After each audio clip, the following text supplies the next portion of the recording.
Olá, pessoal. Sejam todos bem-vindos a mais uma aula de Geografia com o professor Benedito.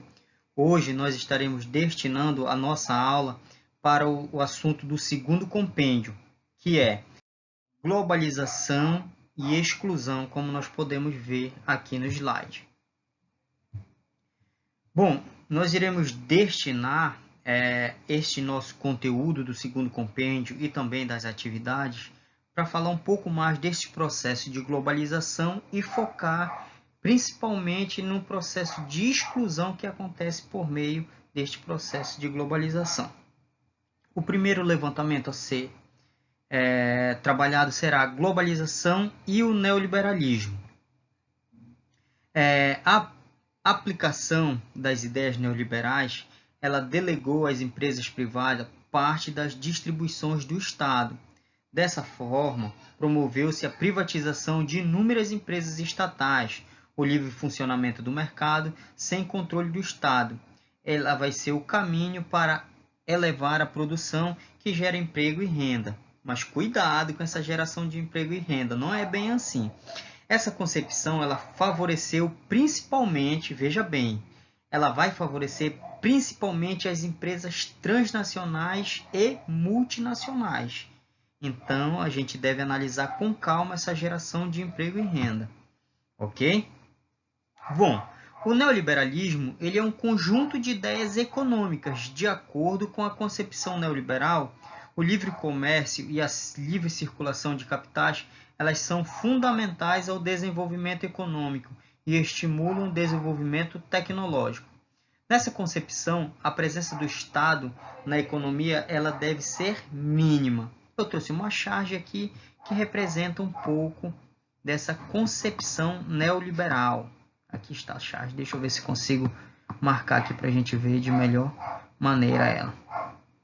De um lado a gente tem uma pessoa aí bem vestida, aparentemente, sei lá, um empresário, o dono de uma grande empresa ou algo do ramo.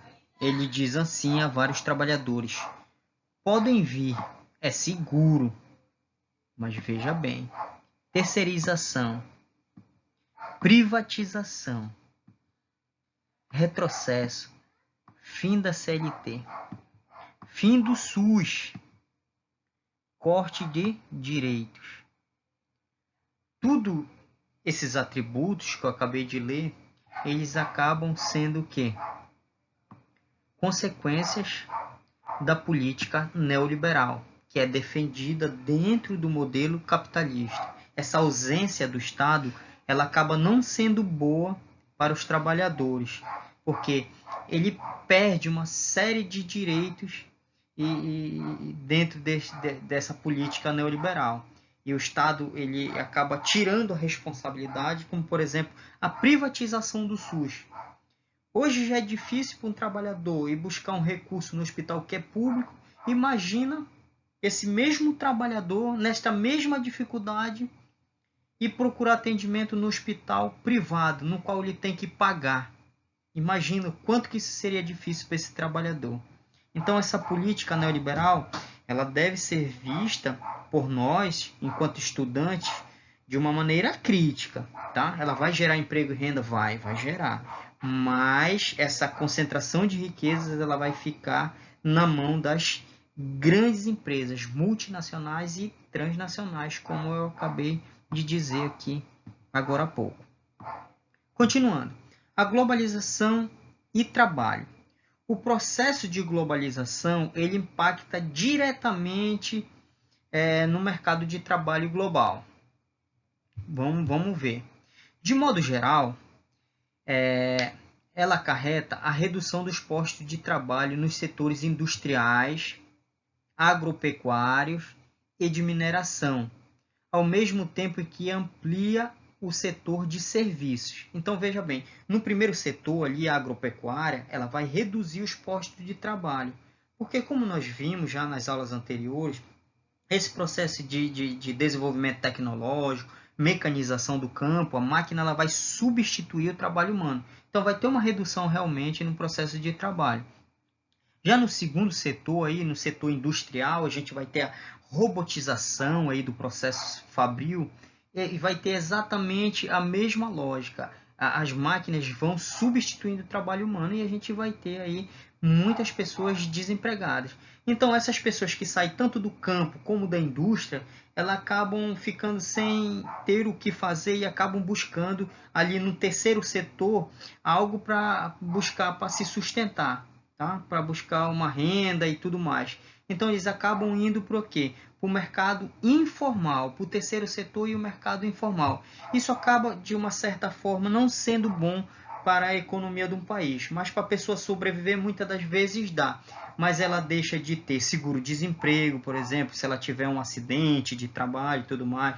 Ela não tem férias, ela vai ser dona do seu próprio negócio, mas ela vai deixar de ter esses benefícios que o trabalhador formal tem. Deu para entender? Então, a automação do processo fabril, a gente tem que destacar que ela vai causar o desemprego estrutural, ok? No mundo globalizado, onde os postos de trabalho eles vão exigir cada vez mais um maior grau de estudo e qualificação, os sujeitos que não se enquadrarem nessas exigências do mercado, eles estão fadados ao desemprego, restando-lhes em grande medida o chamado trabalho informal, o que eu acabei de dizer. Então vamos seguir. Eu acho que aqui não ficou nenhuma dúvida. Ainda sobre a globalização, mas agora com destaque à pobreza. A globalização ela integra os países de forma desigual, como nós já trabalhamos nas nossas aulas anteriores. A globalização ela é um processo desigual que ela vai acontecer de maneira diferente, de forma diferente, dependendo do tempo e do espaço no qual nós iremos analisar. Aqui eu trouxe uma imagem muito significativa de tudo isso que nós estamos falando. Na verdade, é uma imagem bem clássica. Ela inclusive vem nos livros didáticos de geografia. A gente pode ver um prédio de luxo aqui num grande centro urbano, se eu não me engano, é em São Paulo. E um prédio que oferece de tudo que é de melhor aos seus inquilinos. E na mesma imagem, em anexo ao prédio, a gente vê o quê? Uma favela. Uma favela, realidade do povo brasileiro, tá? No qual os seus moradores eles não usufruem, não podem usufruir do que esse processo de globalização pode proporcionar. Aqui no lado sim, mas do lado da favela, muito difícil. Muitas das vezes aqui não entra carro de ambulância, não pode entrar polícia, nem bombeiro, justamente pela falta de acesso a essas vielas. Não tem esgoto, saneamento, violência, prostituição, tudo que vocês possam imaginar de ruim, a gente tem aqui no lado dessa imagem, do lado das favelas. No entanto, a gente tem família de trabalhadores e trabalhadoras que também necessitam dos seus direitos que sejam atendidos aí pelo governo. Todos têm o direito, tanto os trabalhadores que estão aqui nesse prédio de luxo, quanto os trabalhadores que estão aqui na favela lutando pelo seu dia a dia. No entanto, as políticas públicas elas não conseguem atingir a todos de maneira igualitária. Outro ponto, globalização e exclusão digital. A exclusão digital é um outro ponto importantíssimo desse processo de globalização. Veja bem, o desenvolvimento dos satélites de telecomunicações e dos cabos submarinos de fibra ótica possibilitou a circulação de informações em tempo real em nosso planeta.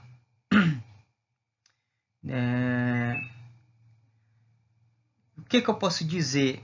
Que dentro dessa exclusão digital aí, nós temos dentro de um país, por exemplo, o Brasil, os estudantes, a gente está passando por uma pandemia, os estudantes, por exemplo, que têm celular, eles podem participar das aulas online? De maneira geral, não. Por quê? Existe uma exclusão digital.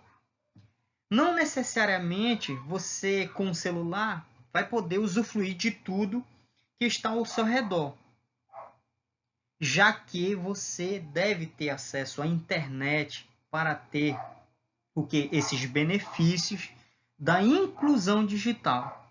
Como todos não têm, a gente tem uma exclusão digital dentro do processo de globalização.